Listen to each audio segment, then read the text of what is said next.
السلام عليكم ورحمة الله وبركاته. هنعمل ايه يا ميمي؟ هنعمل جلاش جلاش باللحمه المفرومه. باللحمة المفرومة. شطوره. ازيكم عاملين ايه؟ النهارده هنعمل احلى جلاش باللحمه المفرومه. متنسوش اللايك والاشتراك في القناه. اول حاجه خدنا طاسه، حطينا فيها شويه زيت، وحطينا فيها بصلتين كبار كده متقطعين مكعبات. هنشوحهم شويه حلوين. بعد كده ما نشوحهم حلو كده يدبلوا، هنجيب اللحمه، مش يتبلوا جامد لحد ما يتغير لونهم، بس يتبلوا يعني. بعد كده هنحط اللحمه، انا لسه ما فكتش اللحمه، عادي هتفك مع البصل. نفضل نشوح فيها لحد ما تفك خالص ويتغير لونها من اللي هو اللون الزهري ده الاحمر للون الاغمق. نفضل نحرك لحد ما يوصل للون ده. بعد كده هنحط معلقه صلصه كبيره ونشفشق عليها معلقتين من الميه. بعد كده شويه فلفل اسمر وشويه بابريكا، وحطينا كمان شويه من توابل اللحمه والملح. وتقدروا تحطوا رشه بسيطه من الروزماري لو عايزين طعم اللحمه يجي حلو.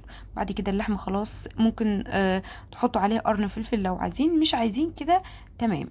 تعصجت كويس جدا، هنحطها على جنب تبرد. وهنجيب الجلاش بتاعنا، وعندنا السمنه. هنجيب الجلاش نقطعه على 2 زي كده، عشان يبقى النص اللي تحت قد النص اللي فوق. وهنجيب الصينية بتاعتنا هندهنها كويس بالسمنة. بعد كده هنجيب ورقتين 3 ونحط في الصينية، وكل ورقتين 3 هندهن بينهم بسمنة.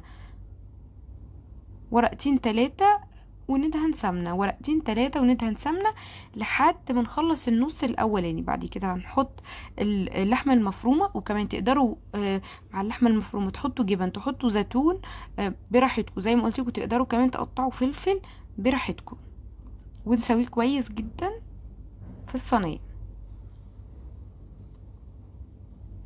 بعد كده هنجيب النص التاني، ونبتدي برضو ناخد ورقتين 3 ونحط، نسوي الأطراف كويس زي ما انتوا شايفين، وندهن كمان بالسمنة.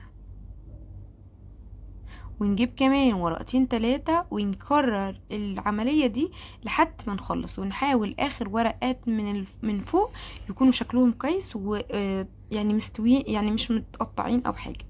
خلصنا دلوقتي هنقطعها.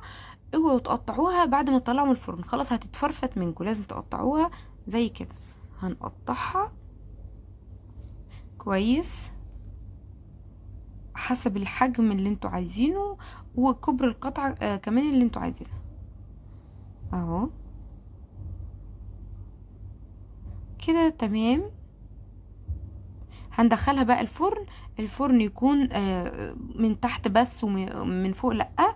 هندخلها حوالي ربع ساعة، الفرن 200 درجة، ربع ساعة. وبعد كده تشغلوا الشواية 3 دقايق من فوق ونطلعها. نكون بقى على ما هو خد الوقت ده حطيت بيضة معاها لبن معاها فلفل اسمر ومعلقة بسيطة من الخل، عدى الربع ساعة. وبعد كده 3 4 دقايق خد لون بسيط من فوق، وهنصب له الخليط ده نشربه فيه حوالي كوباية لبن عليها بيضة، وزي ما انتوا شايفين كده. بعد كده رجعناها وخليناه خد وقته جدا. بعد كده شغلنا الشواية 5 دقايق وطلع بالشكل الجميل ده. تاكلوا صحة وهنا على قلبكم.